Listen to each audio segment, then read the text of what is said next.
so that was one charge. But of course, we don't really have one charge. That's a rare thing. You can have a charge density, or you can have a bunch of charges around. And so one should have to go beyond the Lamé formula. And so the question is, what happens if there are many charges? Okay. So the question that we want to ask today is,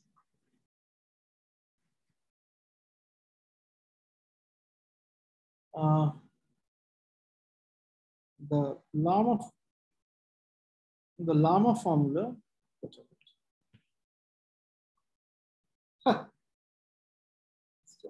Let me pair it. I think it's unpaired now.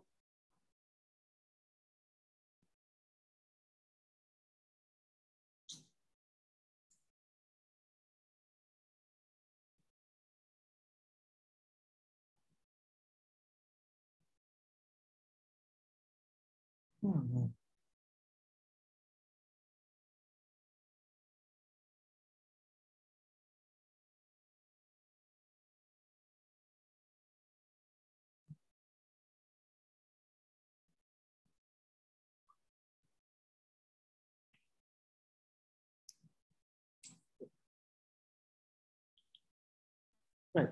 So the Lamé formula was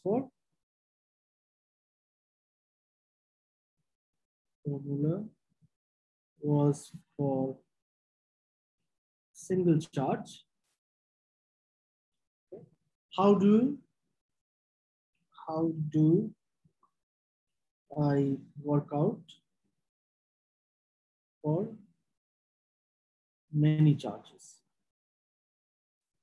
So that's the hook. So over here, when you do for many charges, of course, you have to go to some approximation, or we can also try to solve it exactly, which I'll again try to give you an idea of how to solve exactly, but that's a little complicated. So let's just first start with some approximation. So let's say there are many charges. So many charges. Oh, I don't have my. That's true.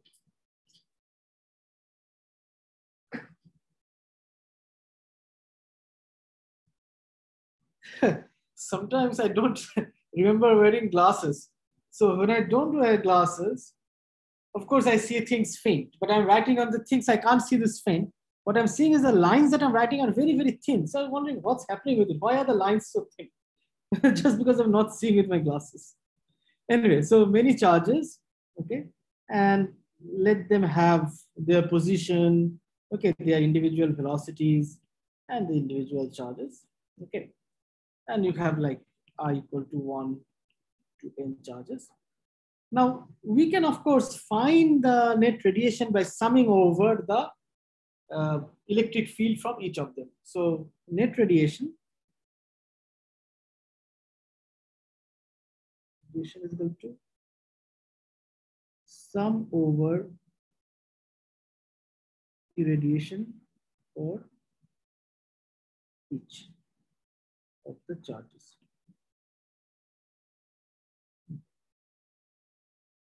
Now, this would have been easy if these charges were not accelerated. Okay. Because when I'm talking about radiation, you know, with radiation, we have to calculate the entire thing at a retarded time. So the complication is over here. The complication is the retarded time, okay, Ti, which is different for all the charges. So for each charge, there is a different retarded time. So what you can think of is that between each of these charges, there is a phase difference. Okay. So each charge has its own retarded time. So there is a, in some sense, there is a phase between the irradiation from each charge. Okay. So then the question is, when can we ignore these small phase differences, or whether we can ignore the small phase differences. And instead of having different retarded times, can we try to approximate it by a single retarded time? So the question that we want to ask is, when can we ignore the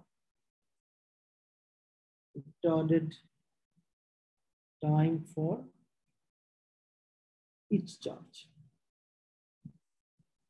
Now we can look at this in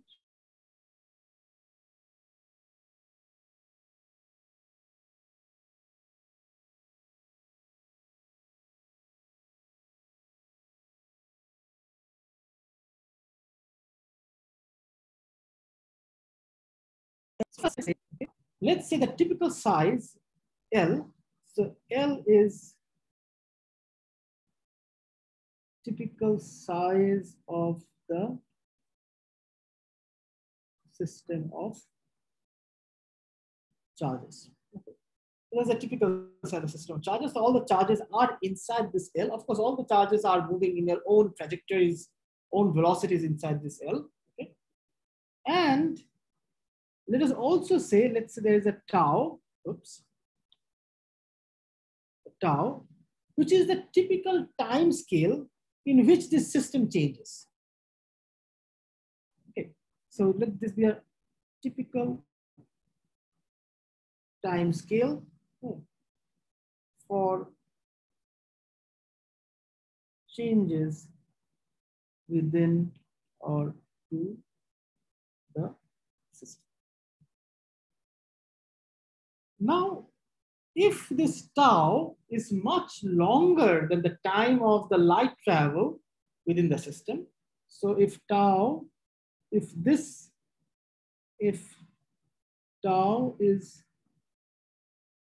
much longer than light travel time through the system, okay, so your tau must be greater than L by C. Then for this case, because then within the system, the information between each of them is almost instantaneous. Okay, then for each of them, the difference in the retarded time can be ignored. So then the difference in the retarded time can be ignored. So that's one way of looking at it. Okay, so let me call this A. So somehow I know what is the typical time scale in things are changing, where the system is changing. I know the length scale of the change. So then if the light travel time information moving from one side of the system to the other side, that's negligible compared to the time scale in which the system is evolving, then one can think of one retarded time. Now one can think of it in a slightly different way also. Okay, so let me say something like this. Hold on. Yeah. So tau, for example, can also be think in a different way. For example, tau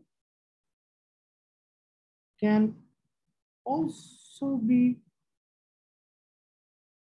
calculated by the time scale over which, let's say, some significant change in irradiation takes place. Okay. This can be characterized by some characteristic frequency. Okay. So this, for example, can be defined by some characteristic frequency. So the significant characteristics are, of course, all within code. So you decide what is significant, what is characteristic. Now, typical frequency, if I like to want a typical frequency with which radiation is coming out. So typical frequency of emitted radiation. Okay, if that is nu, then that nu, the only time scale that is there right now in the system is tau. So nu is basically 1 by tau. Now, what we said before, that my tau has to be greater than L by C. Okay. So then if you do that, if my, typical frequency is nu. We'll come to this tau greater than L by C later. Just hold on a minute. Okay. And so C by nu, because remember tau is greater than L by C. So this basically means if I combine from beginning, then C by nu must be greater than L. Okay. But C by nu is lambda. So lambda must be greater than L. So the other thing that one can use, criteria that one can use where I can start to ignore the different retarded times and think of the system as one entity is, so we can again ignore the individual retarded times. Okay. If the size of the system is small compared to the wavelength of radiation.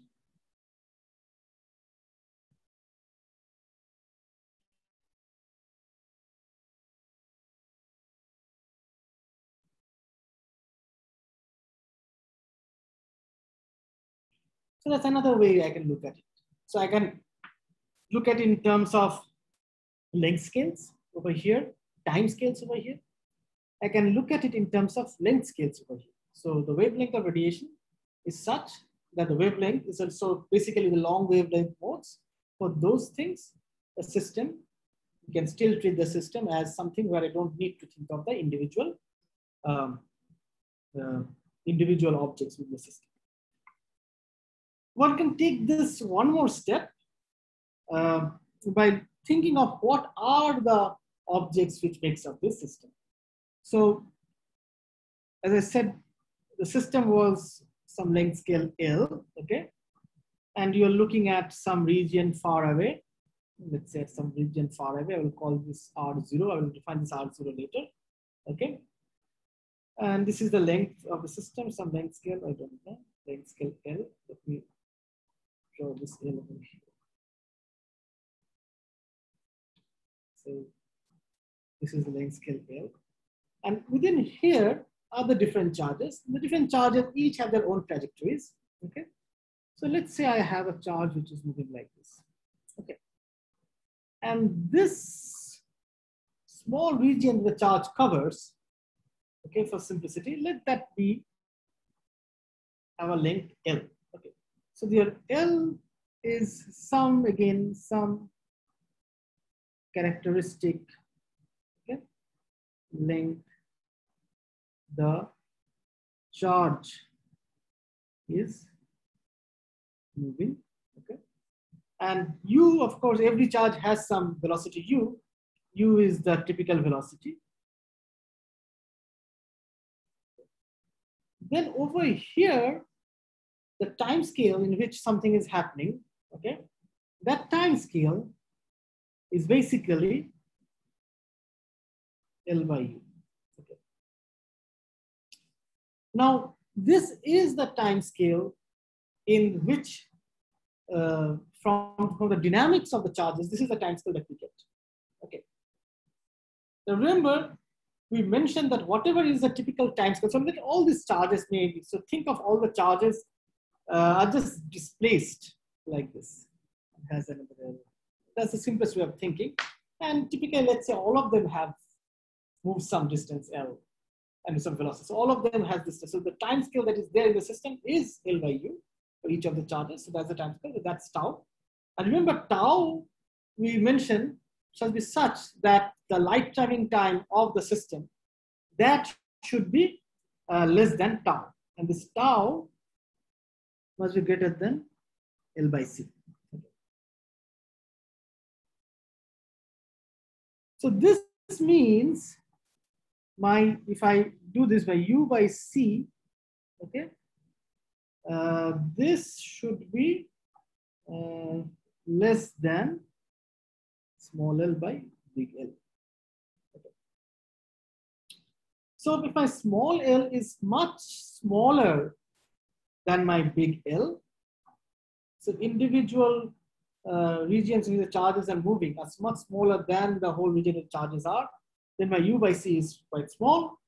So the answer basically is, so the third thing is that my U by C is basically, or U is basically less than C, which basically means I can ignore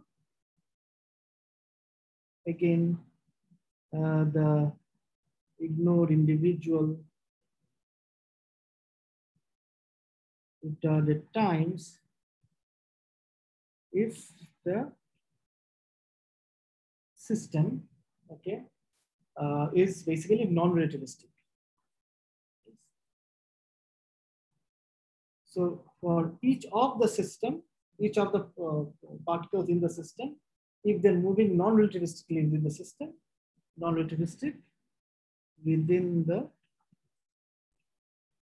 system.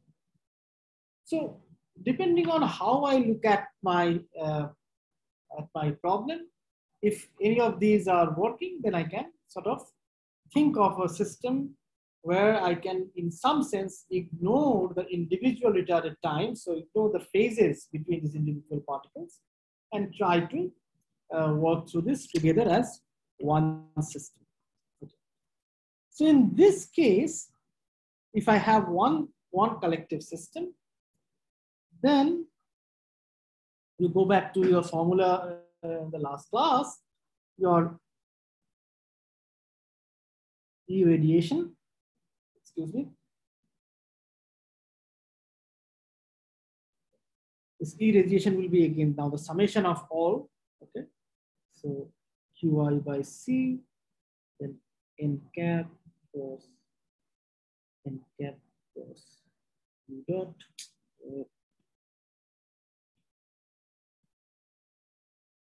dot I dot Ri. Okay. So each of them has an Ri. So this R0, but this is Ri basically. So let me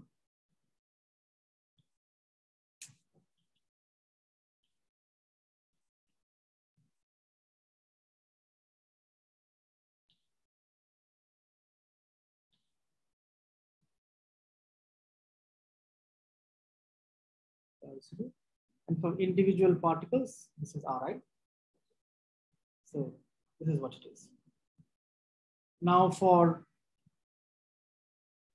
Ri large, okay, I can replace all the Ri's by that one R0. So for Ri large,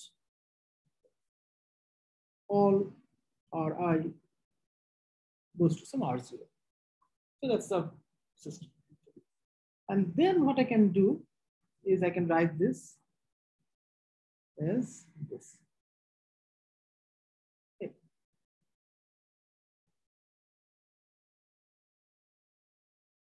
Okay.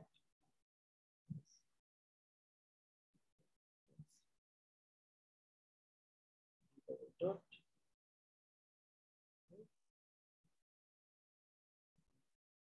So there was a C squared over here. C squared.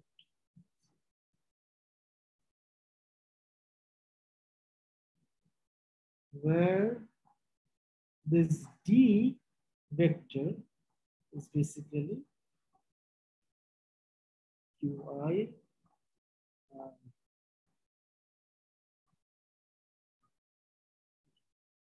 So now I have defined the dipole moment of the entire charge system. Okay. So this is the dipole moment.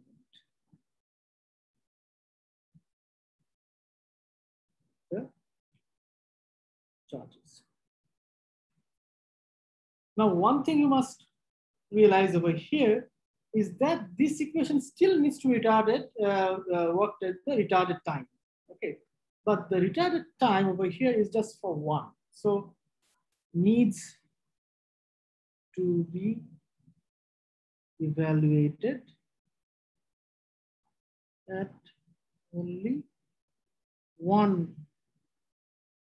retarded time. So any point in the local region. So take any point in the local region that Ri is approximately to R0. So that is.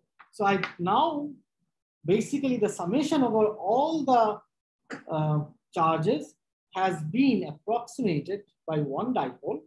And so I can think of, instead of one charge moving and giving radiation, I can think of a dipole of charges from a selection of charges, which is giving your radiation. Okay.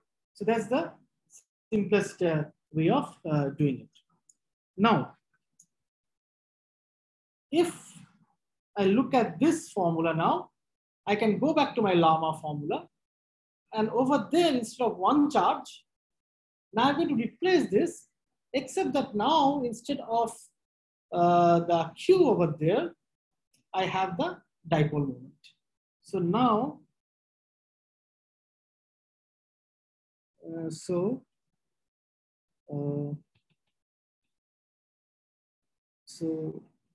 we can update the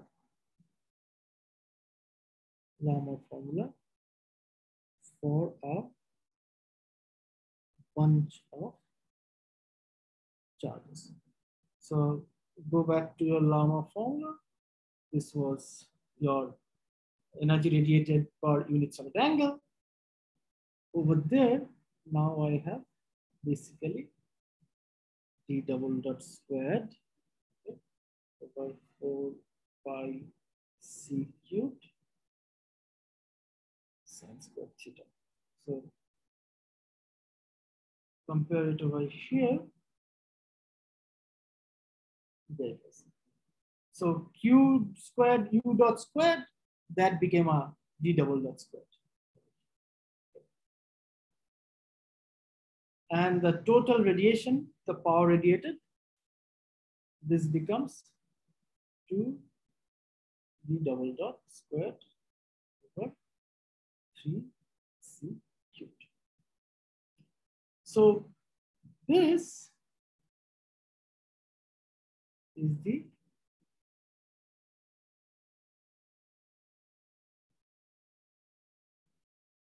dipole approximation. Okay.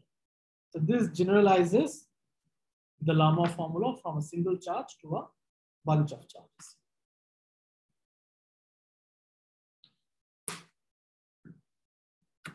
Now, one thing you should realize over here, that in this case, the instantaneous polarization, previously the instantaneous polarization was according to the motion of one charge. Okay. Over here, the instantaneous polarization, so the instantaneous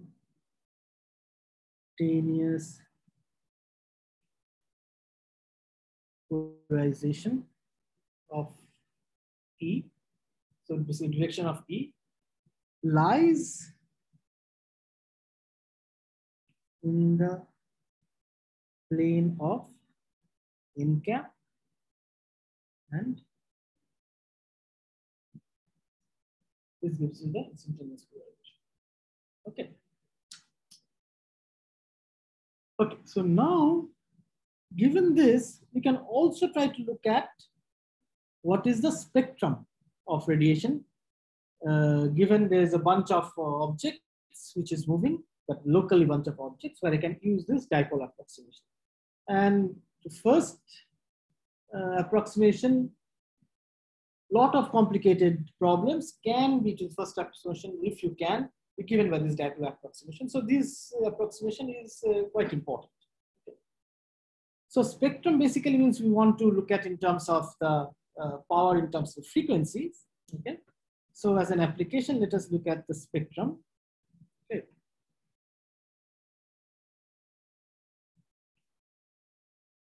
Application is spectrum of radiation.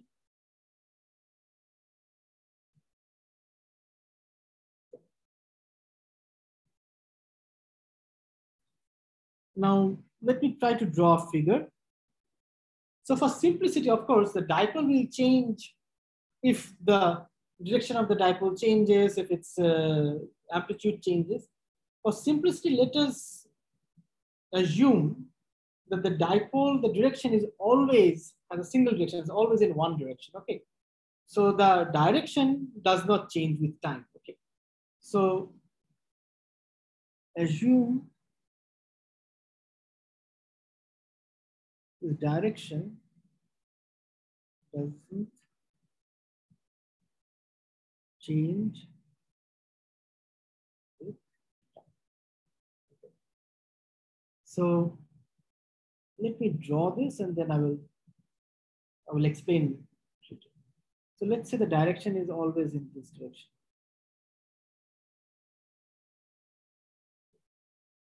This is this direction, and this direction is without it. And your in cap is in this direction. And this is some angle theta. Okay. And I will come to the radiation pattern, but just let me draw right now over here.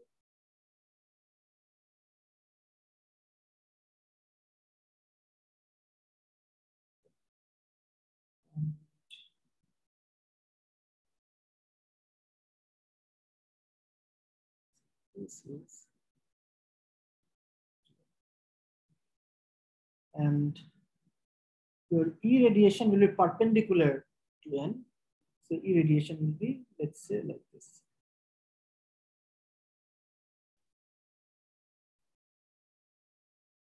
Okay.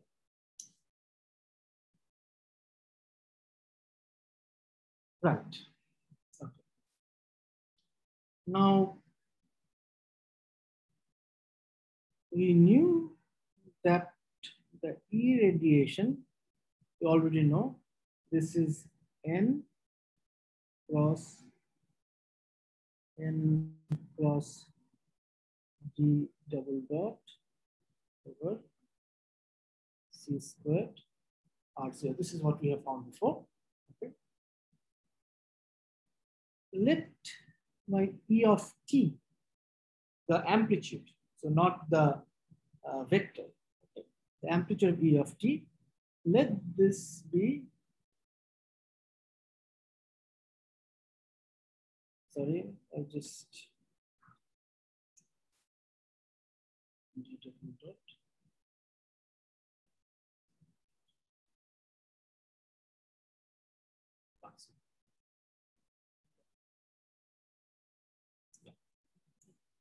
so this is the amplitude. So this is basically scalar. This is also scalar. That's how the amplitude of the dipole connects to the amplitude with the electric field. Now, if I Fourier transform,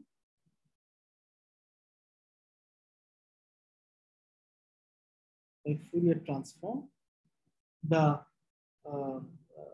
dipole, so then I can write that, so if the dipole has some oscillating frequency, I can write down the d of t in terms of a Fourier transform of the dipole in terms of its frequency. So I can Fourier transform this. So I can write my d of t as an integral of I omega t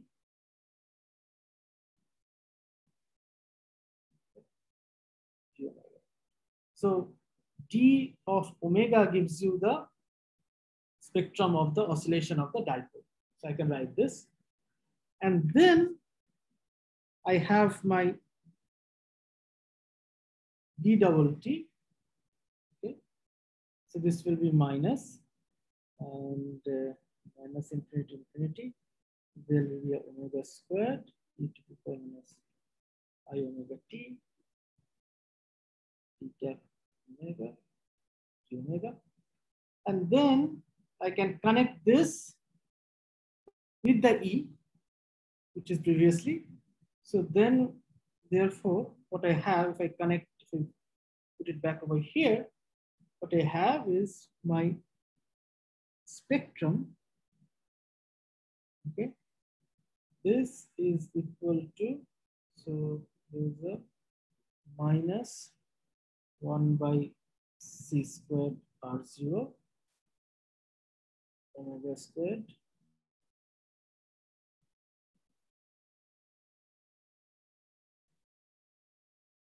okay. So this is the spectrum. So this is how I connect my energy spectrum with the frequency of oscillation of the dipole. So I can write down the energy per solid angle per frequency. This is something that we have calculated before. And so this is energy per solid angle per frequency. This is one. So go back and see how it has been done. There was a connection between this and this. So go to the previous formula. And so this becomes C cubed R0 square, no. I think the R0 is gone over. Yeah, R0 is gone. So R0 is gone. This becomes squared, and this becomes squared. This becomes squared. These are basically just putting this back in a frequency in a formula that we got before, 2 lectures back. Okay. And similarly, if I integrate over the solid angle, then if I want energy, so this, if I want from here, if I want the energy per frequency, okay, so this is total energy per frequency. This will give you 8 pi c cubed.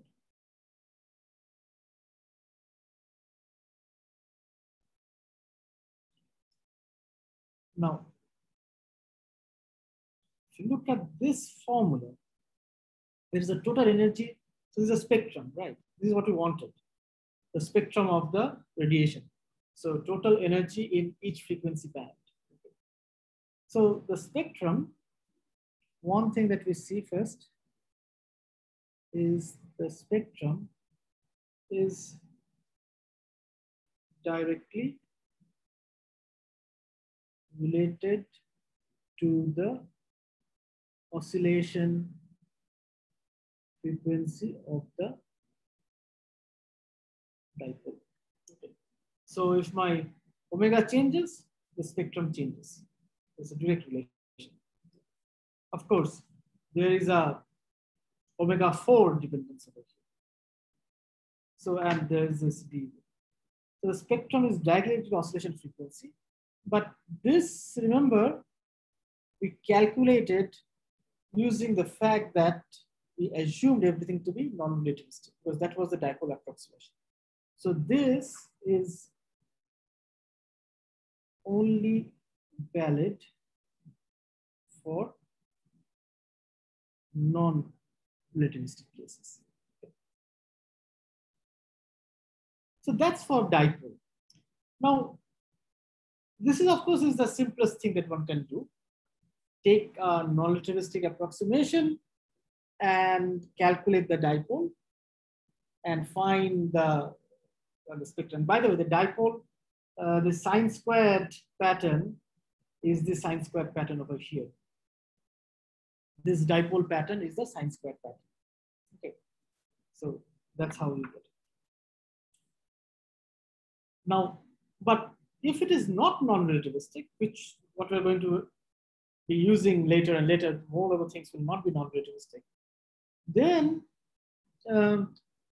the simplest dipole approximation obviously is not complete. One has to go beyond the simplest dipole approximation. So then what one has to do, one has to generalize, quite obviously, to all multiples. So in general, of course, if I sum over all the multiples, I have all the information about the field. So next, what you need to do is to generalize over all the multiples. Now, how do we do it? So let us generalize to all multiples. So let us go from dipoles and let us generalize to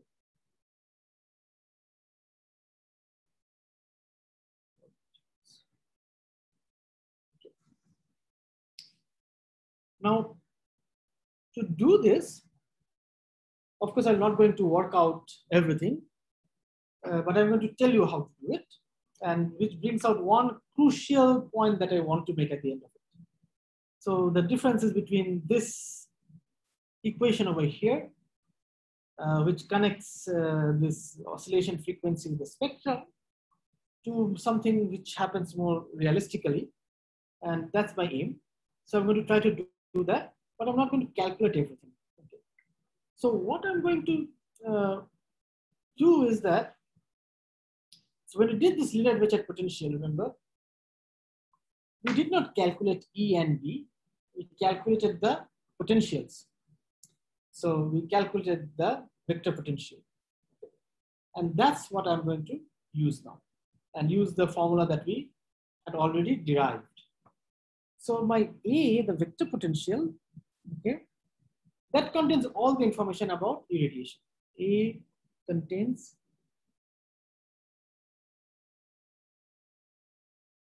all the info about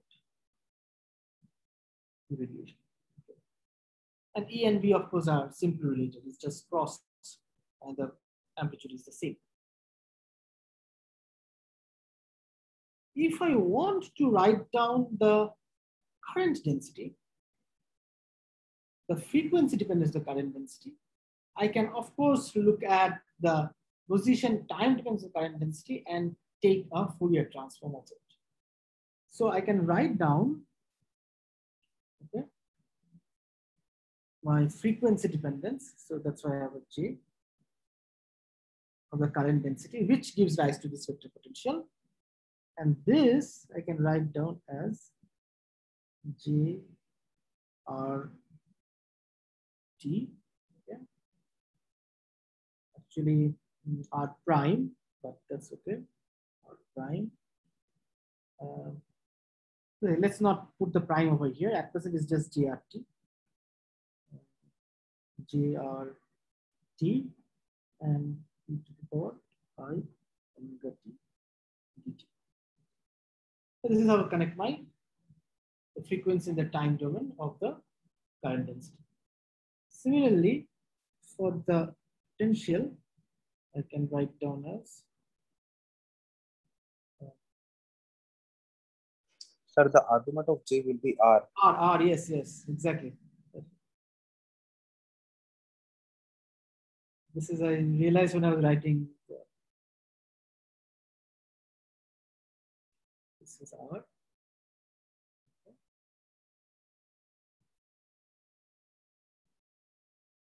This is U.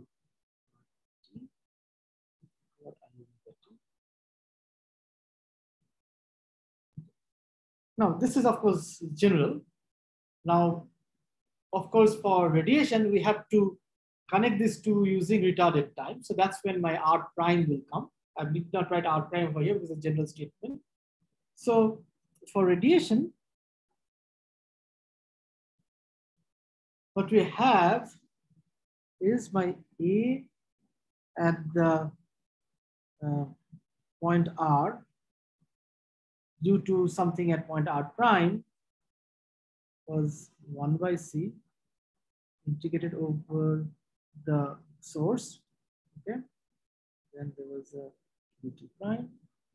Then there's a j r prime t prime divided by r minus r prime, and then multiplied by this retarded time, which is t prime minus t plus r minus r prime by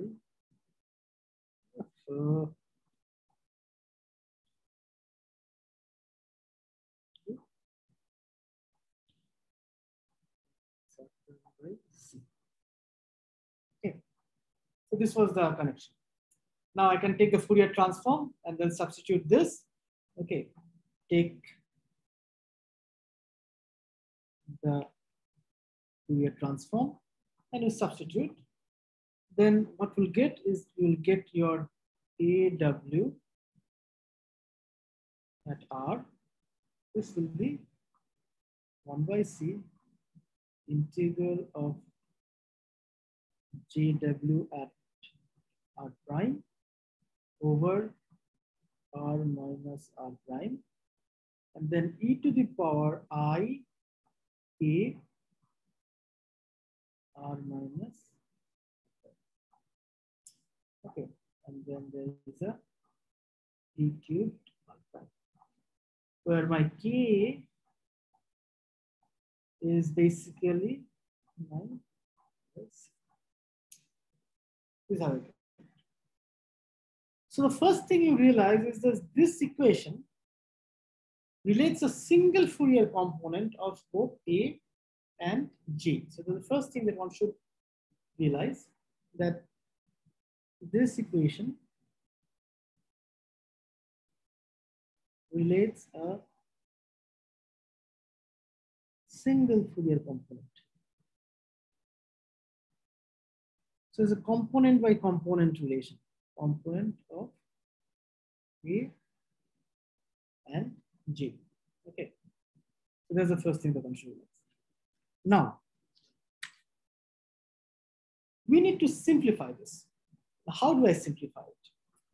So if my position, the field position is far away, okay, so one simplification happens if my R is much larger than the L. So for simplification,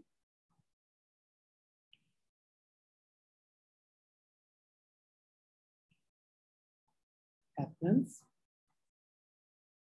if my R is much larger than the L, which was the size within which all these charges were moving.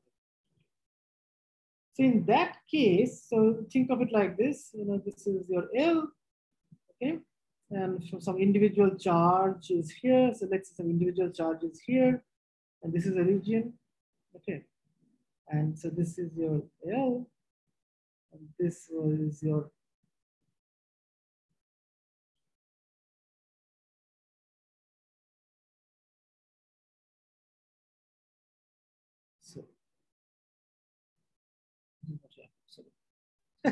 I'm trying to rub with my hand.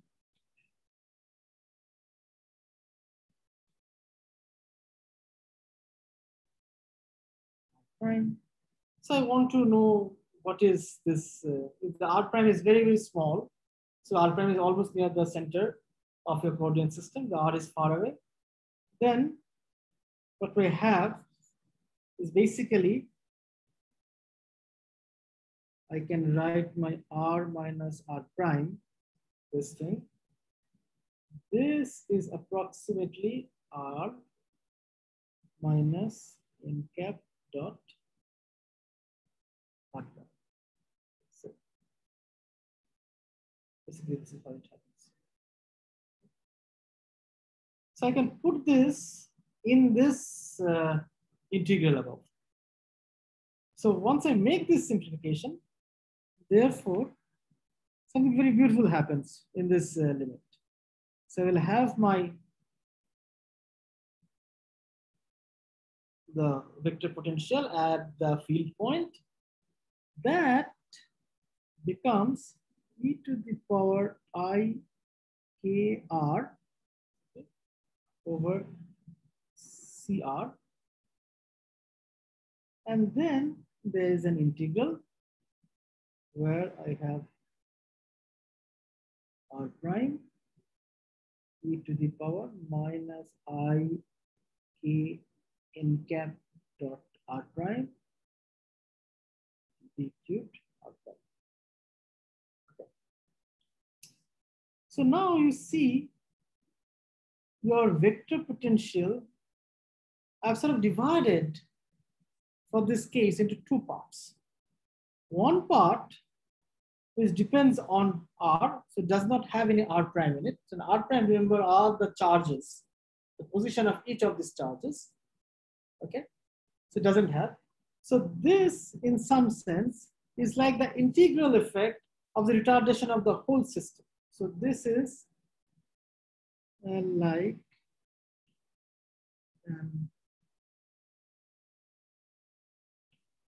integral effect of the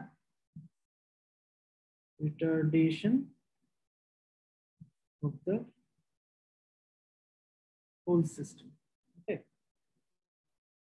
And this is the relative retardation within each charge.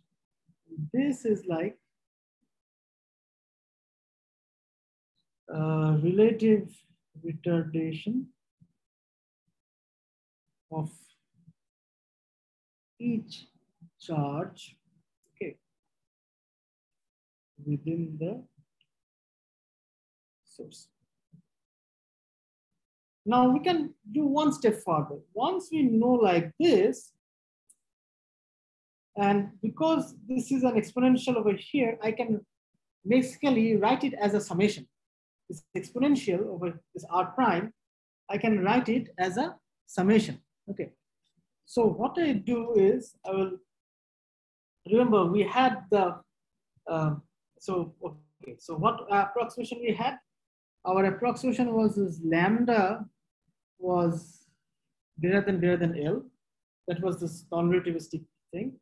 And so this will basically tell you that, so lambda is 2 pi by k, okay? So 2 pi by k is greater than L, or Lk over 2 pi, okay, is less than 1. This is what we have, right? This is the regime in which we are working.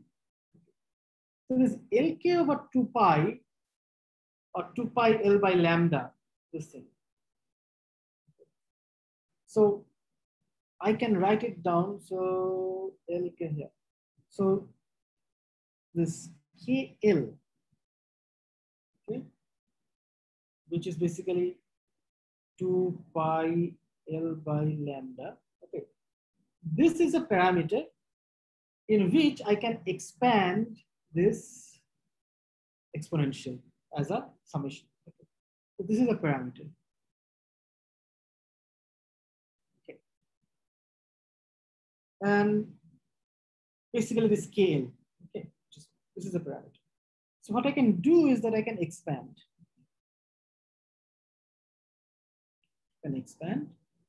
So I have my this. First there is the e to the power I k r by c r, and then I will expand n equal to 0 to infinity 1 over n factorial, and this becomes j w r prime, okay, minus I k n dot r prime.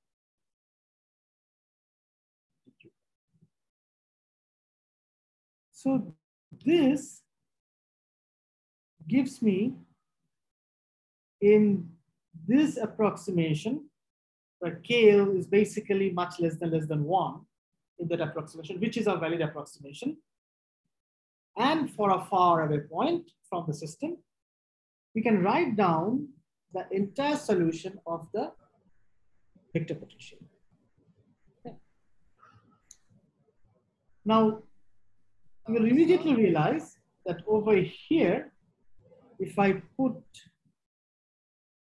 n equal to 0, then what I get is I get AWR, okay, then e to the power I KR by CR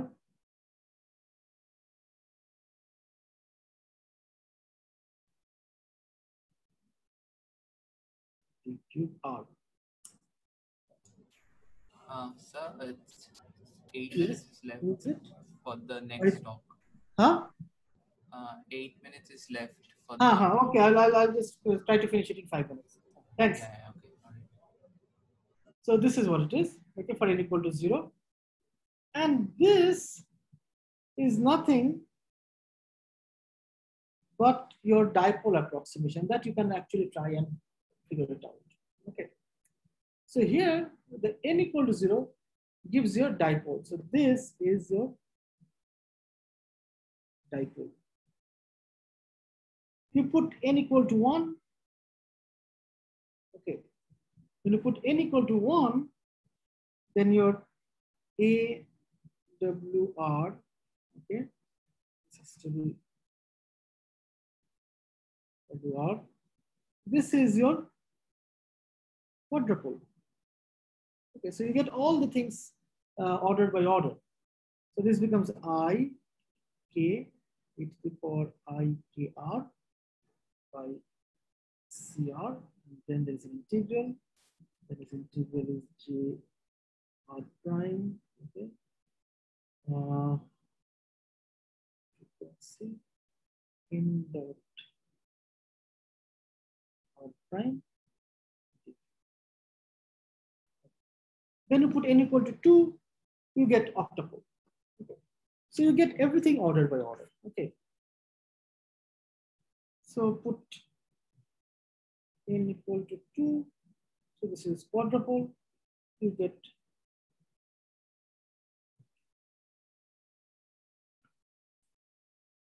now, if you remember how we connected our E field to the A, then you will immediately realize that so I'll finish it in a minute, frequency of your this thing, okay? So if I write this is basically related to the frequency of your E. So this is related to the, and this from over here, as you can see, is directly related to the frequency of your current density. So this is related to the frequency of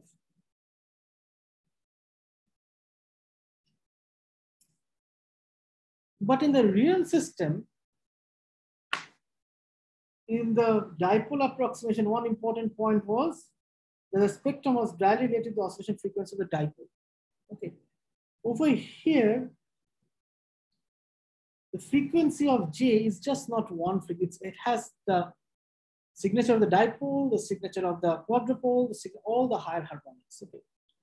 But these frequencies in the dipole where one charge was moving or the interdipole was moving, for over there it was possible, but over here, this very important to understand that this is not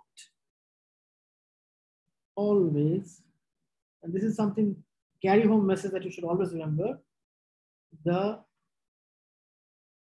frequency of particle orbit. So suppose a particle is moving in a circular frequency, okay, some omega naught.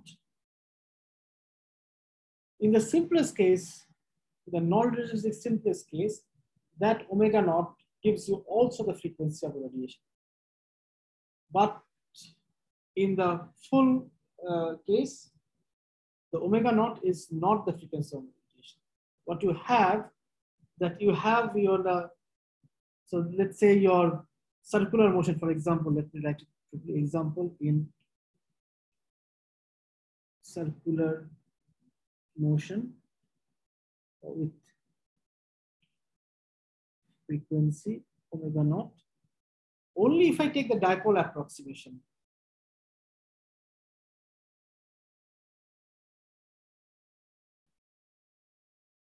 then the frequency of the radiation is omega naught.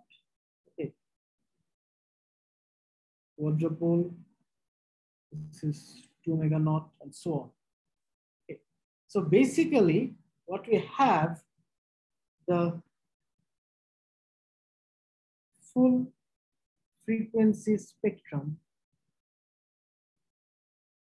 has omega naught, 2 omega naught, 3 omega naught, everything. So it has all the higher harmonics. So this is what happens when something moves really fast relativistically. So for a simple circular motion, the frequency of the emission gives you one frequency spectrum. But over here, we get all the higher multiples. Okay. And this is why, for example, let's say in a cyclotron, when the electron is moving very fast, we just don't have one line. We have a full spectrum, because this omega naught, 2 omega naught, 3 omega, of course, all of these will have a different amplitude. They are all side by side by side, and then what you see is an envelope. Okay. And so, in fact, this thing you can try to verify. So as a homework, I would say try to verify the above statement. Okay, so I think we will end over here today because we have 5 minutes left. So that gives you the radiation and radiation spectrum in general cases for a bunch of particles. Next day, what we'll do is that we will go back to the dipole approximation and quickly do a little bit about the first important application for dipole approximation, which is something that you have done many times before, but I'll still do it, which is Thomson scattering. Thomson scattering, of course, is very important. It comes up everywhere, especially if you're in astronomy, cosmology, you will hear it all the time. So, but there we'll see how this dipole approximation goes in, and then we'll see what can be done about it. Okay. So that's it. You will have your exam topic up to dipole approximation. We've done today. So that's it. And Sunday, 2 o'clock, we'll have our midsem. Sorry, sir. You just said till today what we have done, right? Yeah.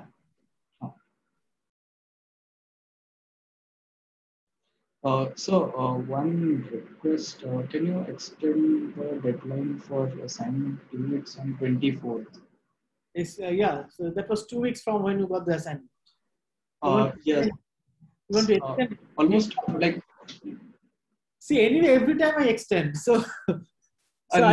Not more than 2 days, because tomorrow is exam, and so most of the questions are done. For few, we have to just write it in. I mean, in my Moodle, it is set up that there is a 2-day extension automatically.